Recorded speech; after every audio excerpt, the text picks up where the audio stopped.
山东壮汉爱上了男人的滋味。路边偶遇醉酒小伙，便再也控制不住自己，事后却因性别原因，案件无法被定为强奸案，而被侵犯的小伙还遭到了全网嘲笑。快艾特你喜欢喝酒睡路边的朋友一起看，看完后还敢在路边倒头就睡吗？因为我那天被侵害了以后，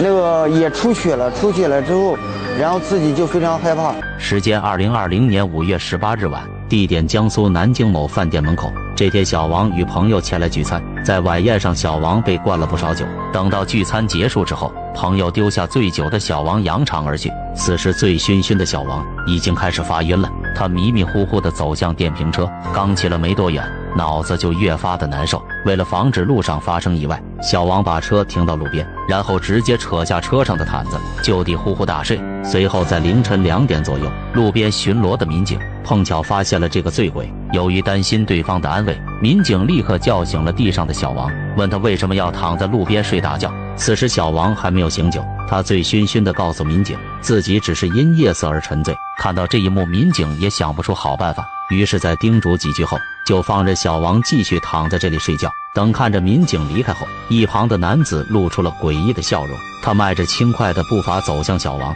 小王也是心大，颠颠倒倒地跟着对方走到了一旁的石凳处，然后该男子与小王有一搭没一搭地闲聊着。等确认小王真的没有反抗能力后，男子露出了丑恶嘴脸，他直接将小王扛到了一处偏僻的桥下。等确定附近没有人后，男子的手伸向了小王的裤子。这时心再大的小王也多少感觉到有些不对劲，当看到自己的裤子被脱掉后，小王被吓得酒都醒了大半。为了保护自己坚守18年的纯洁，小王奋力抵抗，但此时醉酒的小王又怎么会是这个山东壮汉的对手呢？面对小王的反抗，壮汉很享受，这都跟挠痒痒差不多。小王越反抗，壮汉就越兴奋，很快就将小王按到地上摩擦。事后小王浑身无力，菊花松软，瘫软在地上动弹不得，眼睁睁地看着这个霸道的男子慢悠悠地提上裤子扬长而去。又等了一段时间，小王恢复了些许力气，他赶紧提上裤子拨通报警电话，然后捂住菊花，一瘸一拐地来到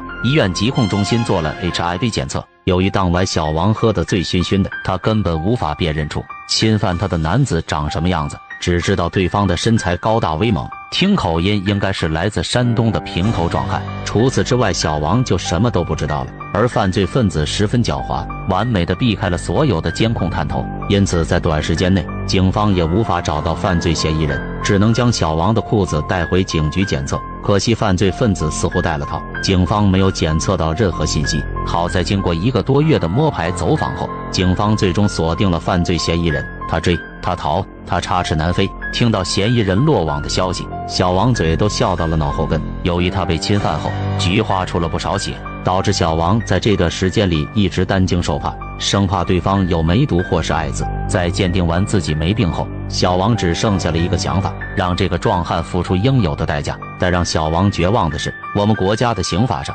强奸罪的受害对象是具体指向女性而非男性。虽然小王确实受到了侵犯，但由于他是个男的，不符合法律规定，所以这起案件不是强奸罪。后来警方只能以强制猥亵的罪名逮捕壮汉，但罪与罪之间也是有差距。对比强奸罪和强制猥亵罪，强奸罪的处罚明显更加严重，强奸罪轻则3年起步，重则直接无期甚至死刑，而强制猥亵罪呢，最高不超过5年。所以在得知侵犯自己的男人判刑最高不会超过5年后，小王始终都无法接受这一结果。因为这件事情，小王还被医院检查出了中度抑郁，有较高的自杀风险。让小王更为抑郁的是，这件事情在网络上都传疯了，网友们在玩受害者有罪论，他们站在一旁冷嘲热讽，出言讥讽说，被强奸肯定是小王自己的原因，好男孩怎么可能喝酒宿醉街头，苍蝇不叮无缝的蛋。这种可怕的观点不仅出现在男孩子身上，他们更多发生在受害的女性身上。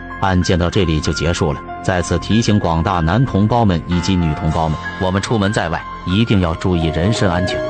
人间不只有爱，恶魔就在身边。